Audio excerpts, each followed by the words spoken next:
Hello my dear listener, आप सुन रहे हैं हमारी कहानी तेरे इश्क में पार्ट 4 सिर्फ टिनी एफएम पे जान के साथ। तो अभी तक आपने हमारी कहानी सुनी, अब हम इसके आगे सुनते हैं।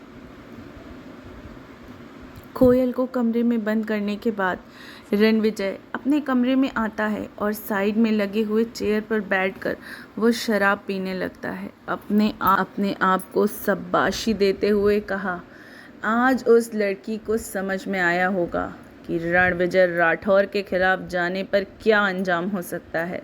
वो गिड़गिड़ाएगी, चिल्लाएगी, लेकिन मुझे सिर्फ खुशी मिलेगी। इधर कोयल रोते हुए खुद से बोलती रही, मेरे साथ ही ऐसा क्यों होना था। मैं जिस इंसान से प्यार करती थी उसे मैंने धोखा दिया। आर्यन मुझ पर कभी भरोसा नहीं करेगा। मैंने उसके साथ नाइंसाफ़ी की है। रणविजय सिंह राठौर नहीं, बल्कि वो एक शैतान है। उसके लिए तो किसी भी ज़िंदगी को बर्बाद करना कितना आसान है। उसने मेरी ज़िंदगी की हर खुशी को बर्बाद करके रख दिया है। मैं उसे कभी माफ़ नहीं कर सकती, कभी माफ़ नहीं कर सकती। ऐसे इंसान से तो कोई भी उम्मीद भी नहीं की जा सकती। कोयल अपनी किस्मत पर रो रही थी, तभी दरवाजे के पीछे से किसी के आने की आहट सुनाई देती है। अंधेरे में दुबक कर बैठी हुई कोयल अपनी आंखें कसकर मूंद लेती है और मन ही मन अपने भगवान को याद करते हुए बोली, मुझे बहुत ही डर लग रहा है माता रानी। इस कमरे में मुझे कुछ भी दिखाई नहीं दे रहा। मैं चाह कर भी कहीं नहीं जा सकती। उस शैतान से मुझे अभी इतना डर क्यों लग रहा है। दरवाज़ा खुलने की आवाज़ सुनाई देती है। कोयल अभी भी अपनी आंखें मूंदे हुए वो अपनी आंखें खोलने से भी डर रही थी। उसके सामने रणविजय आकर खड़ा हो गया और अपने लाइटर को निकाल कर जलाते हुए वो जैसे ही कोयल की तरफ देखता है उसकी शैतानी हंसी निकल आई।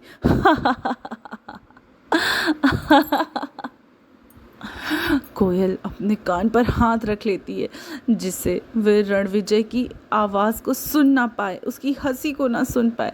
लेकिन रणविजय उसकी कलाई को मजबूती से पकड़ते हुए ज़बरदस्ती उसे कमरे से बाहर लेकर आया और कमरे में लाकर उसे बेड पर पटकते हुए कहा, आज की रात तो सिर्फ हम दोनों की है ना, तो फिर हम दोनों एक दूसरे के साथ कैसे रह सकते हैं। कैसे रह सकते हैं। आज की रात के लिए मैंने क्या कुछ नहीं किया है।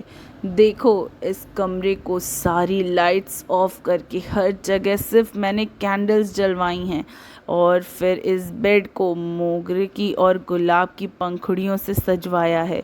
इस कमरे में ये जो खुशबू बिखरी है ये सब कुछ आज की रात के लिए है। तो फिर तुम अकेले कैसे रह सकती हो। आज की रात सिर्फ हमारी है। तुम्हें मुझसे डर लग रहा होगा ना। कोयल सिमट कर बेड के कोने में चली गई। उसकी पूरी बॉडी थर थर कांप रही थी। वो रणविजय के इरादों को समझ चुकी थी।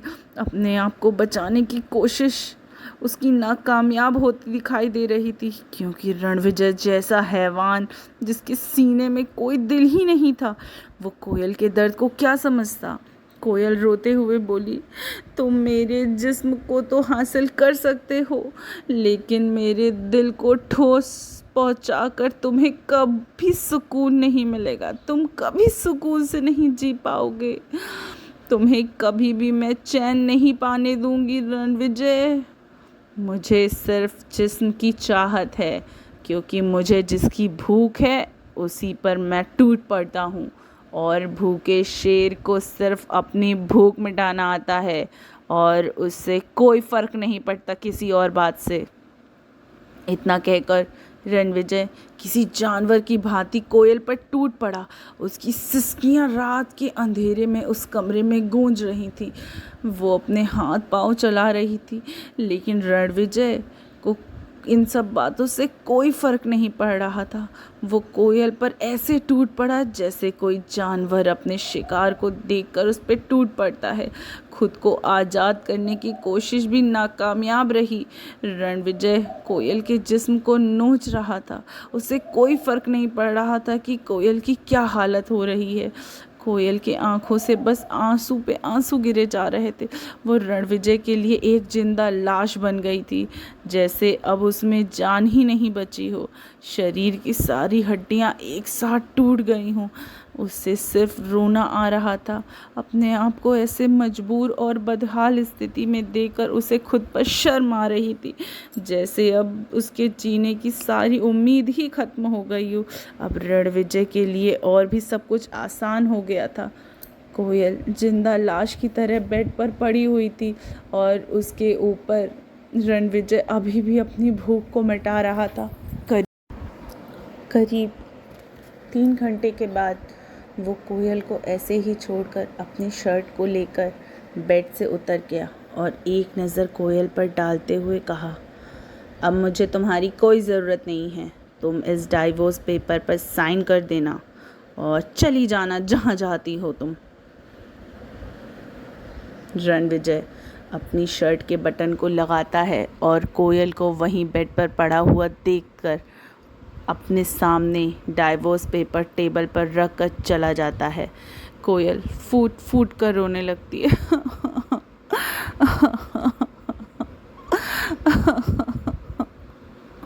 वो बेड पर से भी नहीं उठ पा रही थी। ऐसे जालिम इंसान से और उम्मीद भी क्या की जा सकती है। उसने कोयल को ना सिर्फ दर्द दिए बल्कि ज़िंदगी भर के लिए वो जख्म भी दे दिए जिसे भरने के लिए पूरी ज़िंदगी कम पड़ जाती है। अगली सुबह कौशल्या देवी अपने बेटे के कमरे में आई और बेड पर कोयल को ऐसी हालत में देखकर समझ गई थी कि कोयल रणविजय का शिकार बन चुकी है। उसके जिस्म पर कपड़े के नाम पर सिर्फ एक चादर लिपटी हुई थी। उसका शरीर पूरे घाव के निशानों से बना हुआ था। उसके पूरे शरीर पर घाव के निशान बने हुए थे जो चीख चीख कर गवाही दे रहे थे कि उसके साथ उस रात क्या क्या हुआ था। वो बेड पर ऐसे ही पड़ी हुई थी जैसे कोई लाश पड़ी हो। कौशल्या देवी की नज़र टेबल पर रखे हुए डाइवोर्स पेपर पर पड़ी। वो मुस्कुराते हुए टेबल के पास गई और रखे उस डाइवोर्स पेपर को अपने हाथ पर उठाते हुए कोयल की तरफ देखते हुए बोली, तुम सिर्फ मेरे बेटे के लिए दिल बहलाने का सामान थी।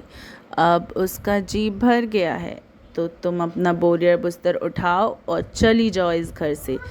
वैसे एक बात बताओ, एक रात की दुल्हन बनकर कैसा लगा तुम्हें? कोयल कुछ भी नहीं बोल सकी। वो बस कौशल्या जी की आंखों में देखती रही और मन ही मन में कह रही थी, एक औरत हो के दूसरी औरत की इज्जत को तार तार होते हुए देखना आपको अच्छा लग रहा है? आप औरत नहीं, औरत की नाम पे धब्बा हैं। कैसी औरत हैं आप? कोयल बेड से धीरे धीरे कोशिश करके उतरने लगी। वो बेड से उतरकर जैसे ही कौशल्या जी के पास आई, कौशल्या जी उसे गुस्से भरी निगाहों से देखते हुए बोली, अगर अब भी जी नहीं भरा हो तो आ जाना फिर से अपना मुंह काला कराने, लेकिन अब तुम यहाँ से जाओ इससे पहले कि मैं तुम्हारा हाथ पकड़कर इस घर से बाहर करूँ। कोयल अपने कपड़ों को जैसे तैसे समेट लेती है और घर से बाहर जाने लगती है।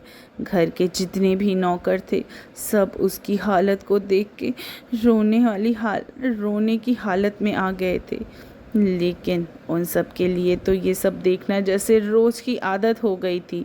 लेकिन ना जाने क्यों कोयल को इस हाल में देखकर सबको उस पर तरस आ रहा था। हर कोई कौशल्या जी से बस इतना ही कहना चाहता था कि बिना गुनाह किए इतनी बड़ी सज़ा देना किसी के लिए इतना आसान होता है क्या? किसी भी लड़की की इज्जत को लूट कर उसे सहारा ना देना गुनाह है या फिर पाप, और इस पाप का भागीदार बनने से क्या कोई सज़ा नहीं मिलती है? कोयल अभी भी सदमे में थी। एक रात में उसकी ज़िंदगी बदल गई थी। वो घर जाकर अपने भाई को कैसे चेहरा दिखा सकती थी। वह अपनी आबरू को लूटते हुए ना बचा पाने की वजह से उससे अंदर जीने की सारी चाहत ख़त्म हो गई थी। उसके लिए जीना आसान नहीं था। लोगों के सवालों से वो और भी तिल तिल कर मरने से अच्छा उसने खुद को मिटाना सही समझा। एक नदी के किनारे पहुंचकर वो पुल की रेलिंग के सहारे चढ़ गई और अपने साथ हुए दुष्कर्मों को याद करते हुए वो नदी में छलांग लगा चुकी थी। अब उस नदी में छलांग लगाने के साथ साथ ही कोयल की ज़िंदगी ख़त्म हो गई। क्या ये एक नई शुरुआत है? क्या कोयल फिर से लौट कर आएगी कि कोयल की कहानी यहीं पे ख़त्म हो गई? क्या होगा आगे? आगे की कहानी जानने के लिए आप हमारे साथ यूं ही बने रहिए सिर्फ टिनी FM पे जान के साथ।